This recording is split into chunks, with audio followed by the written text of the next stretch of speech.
everyone, this is Sudarshana with The Explorer. I hope you all are keeping safe. Just thought of doing this video just to give you the relevant insights pertaining to the curfew imposed since last 18th of March 2020 as a precautionary measure to control further contractions of this COVID-19 virus. The general advice is to stay indoors, no vehicular movements, no unnecessary road trips during the curfew times.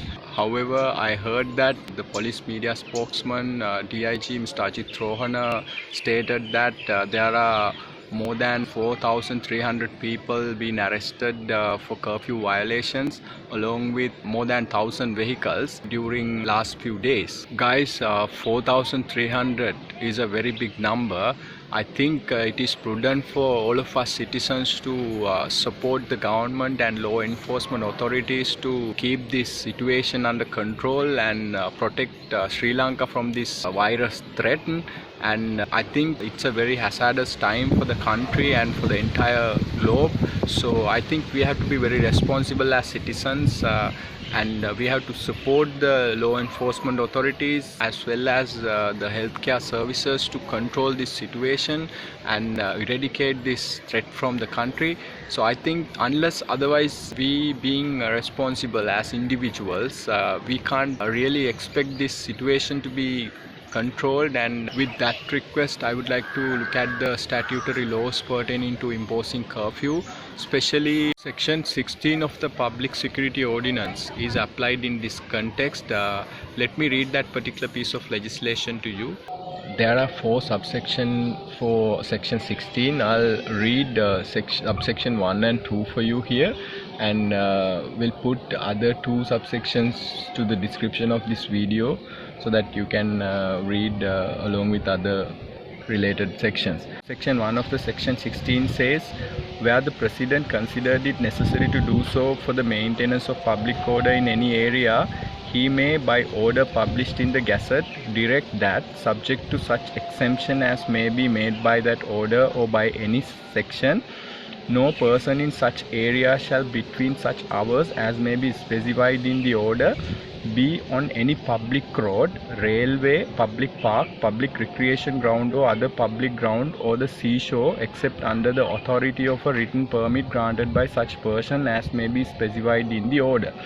And subsection 2 states, in subsection 1, public road includes any roadway over a public bridge, any pavement, drain, embankment or ditch belonging or appertaining to a public road. To the above statute, section 185 and 264 of the Penal Code also relevant to this curfew implications.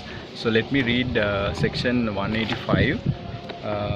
Short title of the section says, disobedience to an order duly promulgated by a public servant.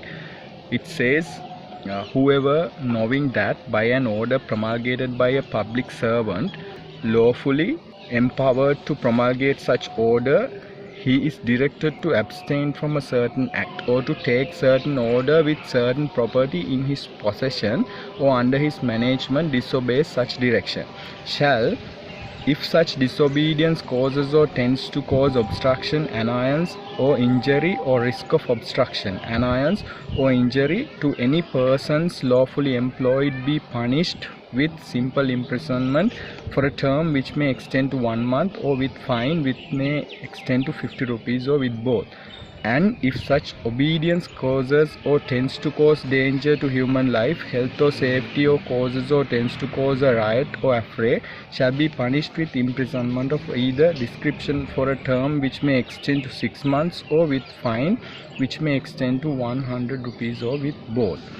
And also section 264 of the Penal Code says, the short title says disobedience to a quarantine rule.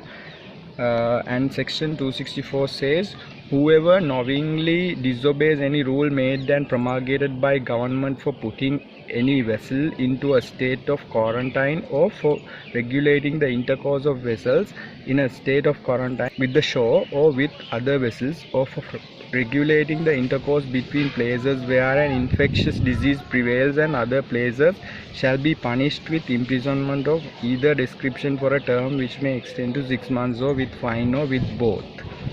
Section 6 of the Bail Act also applicable in this context. Accordingly, the relevant officer in charge of the relevant police stations have given powers to take necessary steps.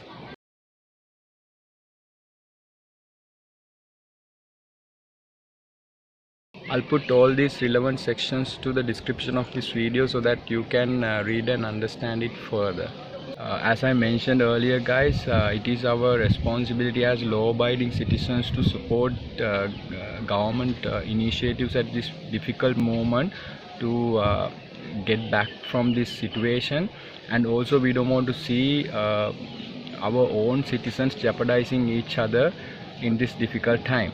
Let's continue to stay home and help Sri Lanka to get back from this situation, and will rise as a nation. Thank you for watching, guys. I know now you understand the relevant laws related to imposing curfew. If you think this is a useful video, let it be shared with your loved ones. I'll see you with another new topic soon. Thank you very much.